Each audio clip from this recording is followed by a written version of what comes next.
Page number 26, question number 4, 2019 board में आया हुआ एग्जाम में। 2019 कब आया था? 2019 में यही प्रश्न 50 नंबर में पूछा गया था। 2019 बोर्ड, समझ में आया? अब रिपीट नहीं होगा, आई थिंक नहीं होगा। पी और एस ने 1 जनवरी 2016 को क्रमशः 1000 और 10,000 रुपये की पूंजी के साथ साझेदारी फर्म शुरू की। 1 मार्च 2016 को पी ने 4,000 रुपये की अतिरिक्त पूंजी लगाई। उस दिन एस ने अपनी पूंजी से 3,000 रुपये निकाले। सी ने 1 जुलाई 2016 को 15,000 रुपये की पूंजी के साथ प्रवेश किया, फर्म में प्रवेश किया।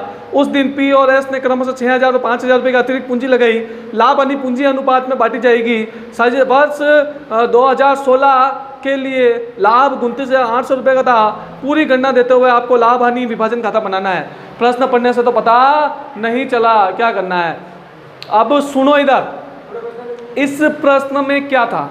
इस प्रश्न में पहले पी और एस है वो 2 साझेदार थे और उन्होंने बिजनेस शुरू किया था पूंजी लगाकर। फिर उन्होंने वर्ष के मध्य में और पूंजी लगाई। उसके बाद में एक एस ने पूंजी निकाली। उसके बाद में एक नया साझेदार आया, उसका नाम था एस। कौन आया? सॉरी, कौन आया? सी। कौन आया? सी। सी नया पार्टनर आया। नया पार्टनर आने के बाद में इन्होंने एक शर्त रखी कि साझेदार है वो लाभ हानि को पूंजी अनुपात में बांटते हैं। किस अनुपात में बांटते हैं? तो जब फर्म में साझेदार है वर्ष के मध्य में पूंजी डाले या निकाले तो पूंजी का अनुपात क्या हो जाता है? परिवर्तित हो जाता है। क्या हो जाता है? तो जब भी ऐसा प्रश्न आ जाए कि इस तारीख को इतने पैसे लगाए, इस तारीख को इतने पैसे निकाले, तो जब ऐसी सिचुएशन आ जाए तब आपने ध्यान रखना है कि एक मैं टेबल बना रहा हूँ, वैसे टेबल बनाना एकदम ईजी समझ में आ जाएगा। एक टेबल बनानी पड़ेगी, देखिए कैसे बनानी है। देखो सबसे पहले क्वेश्चन नंबर 3 है, लिख देता हूँ मैं, ठीक है, या 4 है। चलिए क्वेश्चन नंबर 4 है और पेज नंबर अपने कितने हैं? पेज नंबर है 26। चलिए बोर्ड पर पूरा फोकस रखोगे, बातें नहीं करोगे। यहाँ देखना इधर क्या लिखा हुआ है क्वेश्चन नंबर 4 में। क्वेश्चन नंबर 4 में सबसे पहले पार्टनर के नाम लिख देता हूँ मैं। एक तो पार्टनर है ए, यहाँ पर आ जाएगा आपका डेट का कॉलम, ये लीजिए डेट का कॉलम। उसके बाद में एक पार्टनर आपके आ गया ए, ठीक है। उसके बाद में दूसरा पार्टनर कौन आ गया अपने? पी है क्या? तो पहला है पी, दूसरा कौन है? एस, और तीसरा कौन है? सी। तीसरा कौन है? सी। बोलो यहाँ तक समझ में आया क्या तुम्हें? समझ में आया यहाँ तक? चलिए, और उसके बाद में यहाँ पर आप एक कॉलम बना दो और वो हो जाएगा आपके मंथ। क्या हो जाएगा? मंथ। और उसके बाद में वापस पी, उसके बाद में एस और उसके बाद में सी। बोलो यहाँ तक समझ में आया क्या? बस बहुत इजी प्रश्न है, ज़्यादा हार्ड नहीं है, बस प्रश्न पढ़ने में हार्ड लग रहा था। चलो देखना इधर, यहाँ तक करने के ये काम अपने किया कर रखा है, पहले आपको पता होगा। गुणनफल मेथड पढ़ाया था मैंने, गुणनफल विधि पढ़ाई थी। गुणनफल विधि में मैंने नहीं बताया था डेट, अमाउंट, मंथ और उसके बाद में प्रोडक्ट बताया था क्या? गुणनफल बताया था गुणनफल विधि में, वही था। तो सेम टू सेम यही था। चलिए शुरू कीजिए। सबसे पहले 1 जनवरी 2016, ये लीजिए 1 जनवरी 2016। 1 जनवरी 2016 को क्या हुआ? 1,000 और 10,000 रुपये की पूंजी लगाई। ये लीजिए 1,000 और 10,000, ये लीजिए। आगे चले।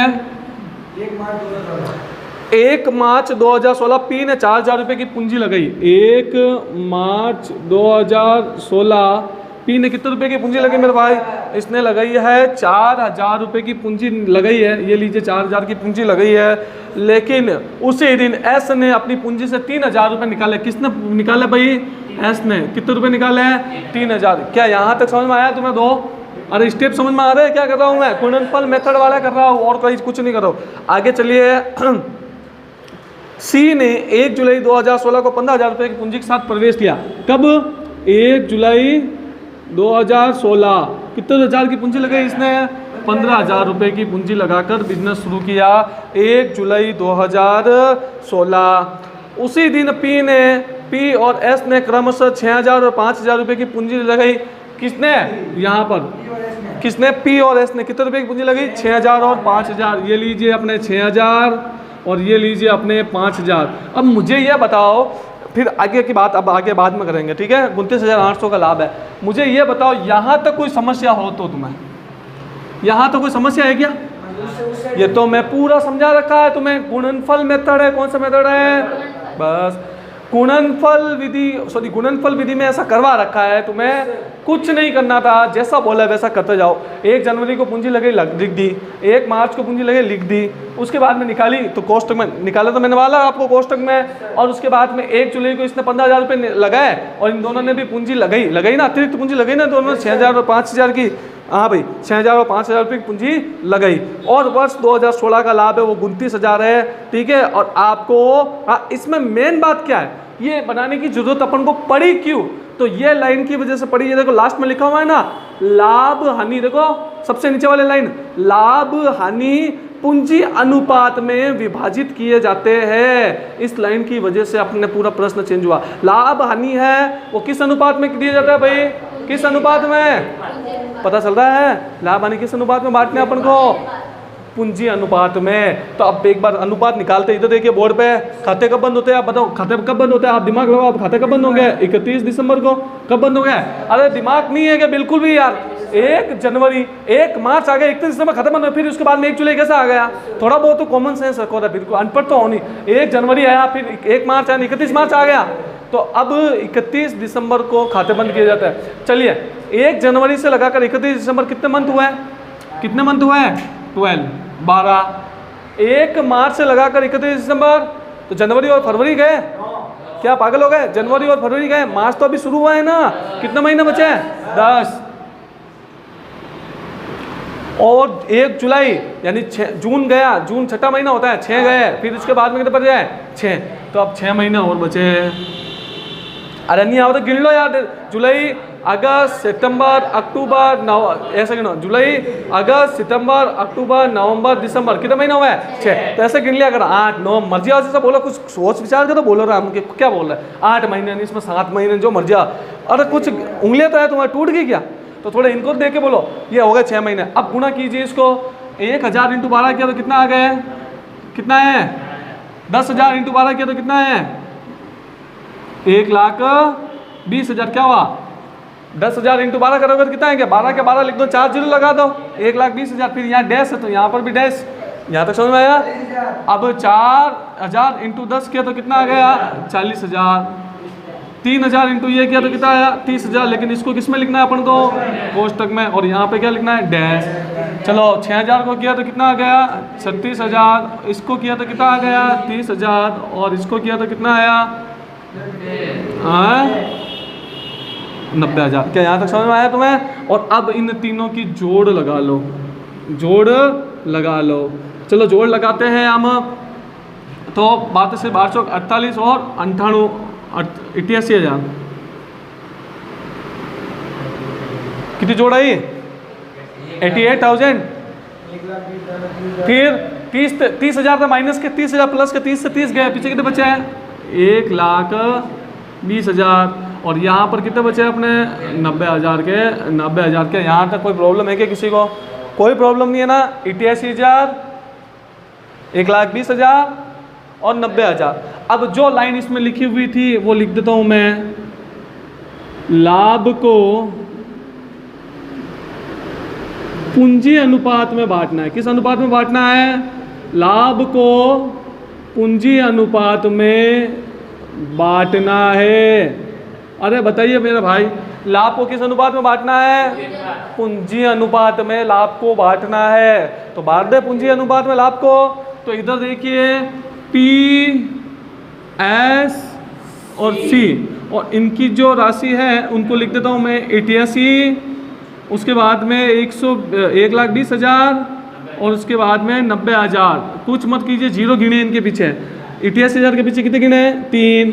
इसके पीछे भी 3, इसके पीछे भी 3। चलो इनकी जोड़ कर लो। रेशियो क्या बना? 88 अनुपात 120 अनुपात 90। अब इसको आगे मत काटो, बस यहीं पर लाके छोड़ दो। 88 120 और 90, 88, 120 और 90। अब मुझे ये बताइए लाभ कितना दिया हुआ है, तो इसने बोला लाभ है वो आपके 29,800 रुपये दिया हुआ है। क्या दिया हुआ है? 29,800 रुपये।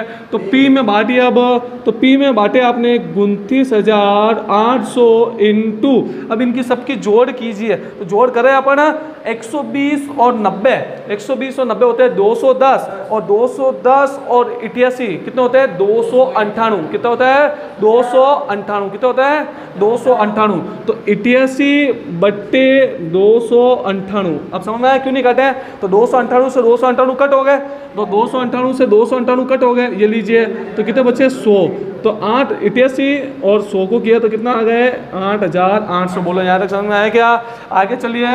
एस 29,800 इंटू 120 बट्टे 298, तो कितना दे देंगे? इसको भी इससे काटा तो पीछे बचे 100, और इसको किया तो कितना आ गया हमारे? 12,000। और एक हो गया 80, तो 29,800 इंटू कितना है? 90 बटा 298, तो इसको किया तो कितना आ गए? 9,000। क्या यहाँ तक कोई प्रॉब्लम हो तो मुझे बताइए।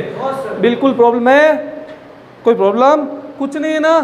पहले जैसा बोला वैसे टेबल बना दी, उसके बाद में गुणा कर दिया, गुणनफल निकाल लिया, पूंजी निकाली, रेशियो निकाला, और रेशियो को डिवाइड कर दिया। कोई प्रॉब्लम आई क्या? कुछ भी प्रॉब्लम नहीं है, बिल्कुल भी प्रॉब्लम नहीं है। नहीं, अब बोला लाभ हानि अनुपात वो बनाइए, लाभ हानि नियोजन खाता बना दीजिए। P&L appropriation account, P&L appropriation account for the year ending 31 दिसंबर 2016। बातें नहीं आपस में, चुपचाप बोर्ड पर ध्यान रखो।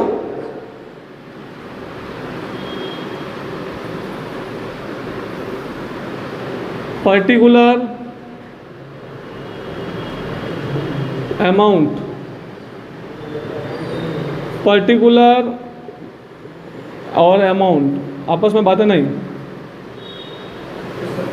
सबसे पहले क्या लिखेंगे? बाय P&L कोष्टक में क्या लिखूं? Net profit. कितने रुपए है भाई? 29,800। यहाँ तक समझ में आया? अब लिखते हैं टू पार्टनर्स कैपिटल। क्या लिखता हूँ? Two partners capital. कितना कितना लिखूँ? PSC। कितने रुपए है? 8,800, 12,000 और 9,000, और तीनों की जोड़ कितनी आई? 29,800। यही थी ना? और 29,800 29,800 से जोड़ बराबर कर लो। अब बताइए मुझे, प्रश्न भारी था क्या?